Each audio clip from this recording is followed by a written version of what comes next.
ఈ రోజు మహాభారతంలోని 90వ అధ్యాయం. మహాభారతాన్ని విన్న వారందరికీ భీముడు మరియు ఆయన అసుర భార్యకి పుట్టిన కుమారుడు ఘటోత్కచుడు గురించి తెలుసు. మహాభారతంలో ఇద్దరు యువకులు వీరత్వం, ధైర్యం, బలం, సాహసంకి ప్రతిరూపంగా నిలిచారు. వారు అర్జునుడు కుమారుడు అభిమన్యుడు మరియు భీముడి కుమారుడు ఘటోత్కచుడు. వారిద్దరూ కురుక్షేత్ర యుద్ధంలో తమ ప్రాణాలు అర్పించారు. 14వ రోజు సూర్యాస్తమం అయినా కూడా వారు యుద్ధం ఆపలేదు. కురుక్షేత్రం ఒక విచిత్రమైన దృశ్యంగా మారింది. ఇంతకు ముందు భారతదేశంలో ఎన్నడూ చూడండి. రెండు పక్షాల సైన్యాధిపతులు మరియు సైనికులు యుద్ధంలో నిమగ్నమై వేలాది మంటలు వెలిగించి రాత్రి ప్రత్యేకంగా తయారు చేసిన సంకేతాలను ఉపయోగిస్తూ యుద్ధం చేశారు. రాక్షస సైన్యానికి నాయకుడైన ఘటోత్కచుడు రాత్రి సమయం తనకు మరింత అనుకూలంగా ఉన్నదని దుర్యోధనుడు సైన్యంపై హింసాత్మకంగా దాడి చేశాడు. ఘటోత్కచుడు మరియు అతని రాక్షస సైన్యం గాలిలో ఎగిరి వింతగా మరియు ఊహించని విధంగా దాడి చేయడం ద్వారా వేలాది మంది సైనికులను సంహరించబడడం చూసి దుర్యోధనుడు మనసు భయంతో కృంగిపోయింది. కర్ణ, ఈ ఘటోత్కచుడిని వెంటనే చంపు, లేకపోతే మన సైన్యం అంతా నాశనం అవుతుంది. ఎలాంటి ఆలస్యం చేయకుండా సంహరించు అని కౌరవ సైన్యం కర్ణుడిని బ్రతిమాలింది. కర్ణుడు కూడా కోపంతో మరియు విసుగు చెంది ఉన్నాడు. ఎందుకంటే అతన్ని ఒక రాక్షసుడు గాయపరిచాడు. అతన్ని వధించడానికి ఖచ్చితంగా ఇంద్రుడిచ్చిన అస్త్రం ఉంది, కానీ దాన్ని ఒక్కసారి మాత్రమే ఉపయోగించగలడు మరియు దానిని అర్జునుడి మీద ఉపయోగించడానికి ప్రత్యేకంగా దాచాడు. ఎందుకంటే అతడికి అర్జునుడితో సంగ్రామం తప్పదు అని తెలుసు. కానీ ఆ రాత్రి యుద్ధం జరిగిన విధానానికి మరియు కోపంలో కర్ణుడు ఆ అస్త్రాన్ని ఘటోత్కచుడి మీద ప్రయోగించాడు. ఆ విధంగా అర్జునుడు రక్షించబడ్డాడు, కానీ గొప్ప ఖర్చుతో. భీముడు ప్రియమైన కుమారుడు ఘటోత్కచుడు ఆకాశం నుండి తన శత్రువులపై బాణాలు వేస్తుండగా మరణించాడు. పాండవులకు గొప్ప దుఃఖాన్ని కలిగించాడు. యుద్ధం ఆగలేదు. ద్రోణుడు తన నిరంతర దాడులతో పాండవ సైన్యంలో భయాన్ని మరియు విధ్వంసాన్ని వ్యాప్తి చేశాడు. ఓ అర్జున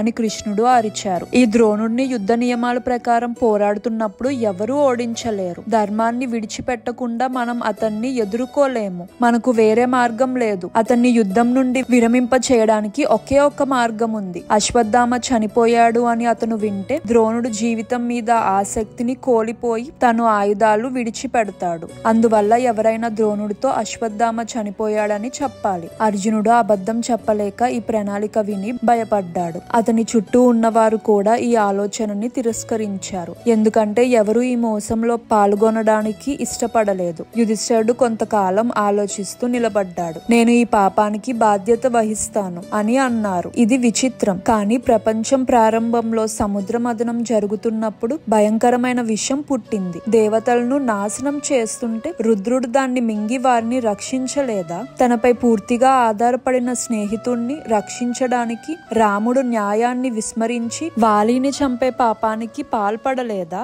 అదే విధంగా ఇప్పుడు వేరే మార్గం లేనందున యుధిష్ఠిరుడు ఈ అవమానాన్ని భరించాలని నిర్ణయించాడు. భీముడు తన ఇనుప గదను ఎత్తి అశ్వత్థామ అనే పెద్ద ఏనుగు తలపై కొట్టాడు. అది చనిపోయింది. ఆ ఏనుగుని చంపిన తర్వాత భీమసేనుడు ద్రోణుడు ఉన్న చోటికి దగ్గరికి వెళ్లి అందరూ వినగలిగేలాగా గట్టిగా అరిచాడు, నేను అశ్వత్థామని చంపాను. ఇంతవరకు ఎప్పుడు దుష్ట చర్యలు చెయ్యాలని లేక ఆలోచించని భీమసేనుడికి ఈ మాటలు చాలా సిగ్గుగా అనిపించాయి. ఆ మాటలు అతని గుండెని తాకాయి. కానీ అవి నిజమా? ద్రోణుడు బ్రహ్మాస్త్రాన్ని విడిచిపెట్టబోతున్న సమయంలో ఈ మాటలు విన్నాడు. యుధిష్ఠిర, నా కుమారుడు చనిపోయాడా? నిజమా అని ధర్మరాజుని ద్రోణాచార్యుడు అడిగారు. ద్రోణాచార్యుడు యుధిష్ఠిరుడు 3 లోకాల రాజ్యం కోసం కూడా అబద్ధం చెప్పడని భావించాడు. ద్రోణుడు ఇలా అడిగినప్పుడు కృష్ణుడు తీవ్రంగా కలత చెందాడు. యుధిష్ఠిరుడు ఇప్పుడు అబద్ధం చెప్పడానికి సంకోచిస్తే మనం నాశనం అవుతాము. ద్రోణుడి బ్రహ్మాస్త్రం అనంత శక్తి కలిగినది మరియు పాండవులు నాశనం అవుతారు అని అన్నాడు. యుధిష్ఠిరుడు కూడా తను చేయబోయేది చూసి భయంతో వణికిపోయాడు. కానీ గెలుపు కోసం కోరిక కూడా ఉంది. నా పాపం అయితే అవ్వనివ్వండి అని తనకు తాను అనుకోని గుండెని గట్టిపరుచుకొని గట్టిగా అన్నాడు, అవును, అశ్వత్థామ చనిపోయాడు, అది నిజం. కానీ అతను అలా అన్నప్పుడు ఆ అవమానాన్ని మర్చిపోలేక మెల్లగా మరియు వణుకుతున్న స్వరంలో అశ్వత్థామ అనే ఏనుగు అని అన్నాడు. కానీ ఈ మాటలు బాధలో మునిగిపోయిన ద్రోణుడికి వినపడలేదు. ఓ రాజా, ఇలా ఒక గొప్ప పాపం జరిగింది అని సంజయుడు యుద్ధ విశేషాలు అందుడైన ధృతరాష్ట్రుడికి చెప్పారు. యుధిష్ఠిరుడు నోటి నుండి అబద్ధం వచ్చినప్పుడు అతని రథం ఒక చక్రాలు ఇంతవరకు నేలను తాకకుండా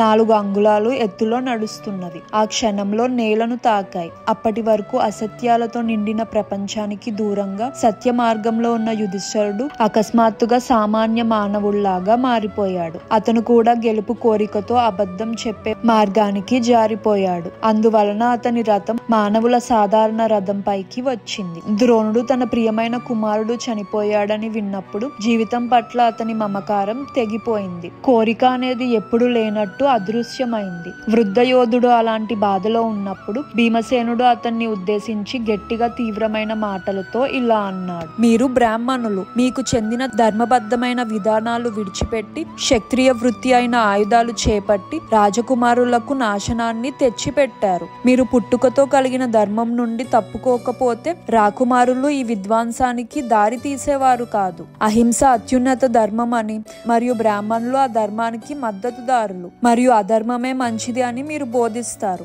అయినా మీరు మీ పుట్టుకతో కలిగిన జ్ఞానాన్ని తిరస్కరించి నిర్లజ్జ హింసాత్మక వృత్తిని చేపట్టారు. మీరు ఈ పాపపు జీవితానికి దిగజారడం మా దురదృష్టం. భీమసేనుడు ఈ తిరస్కారాలకు అప్పటికే జీవితం పట్ల ఆసక్తి కోల్పోయిన ద్రోణుడికి తీవ్రమైన నొప్పి కలిగించాయి. అతను తన ఆయుధాలు పక్కన పెట్టుకొని తన రథం నేలపై యోగాసనంలో కూర్చొని త్వరలోనే ధ్యానంలో మునిగిపోయాడు. ఆ సమయంలో ధృష్టద్యుమ్నుడు ఖడ్గాన్ని చేపట్టి రథం పైన ఎక్కి చుట్టూ ఉన్న వారి భయానక కేకలు మరియు ప్రార్థనలు లెక్క చేయకుండా ద్రోణుడు తలని ఖండించి తన విధిని నెరవేర్చాడు మరియు భరద్వాజ కుమారుడి ఆత్మ శరీరం నుండి ఆకాశ మార్గంలో వెళ్ళిపోయింది.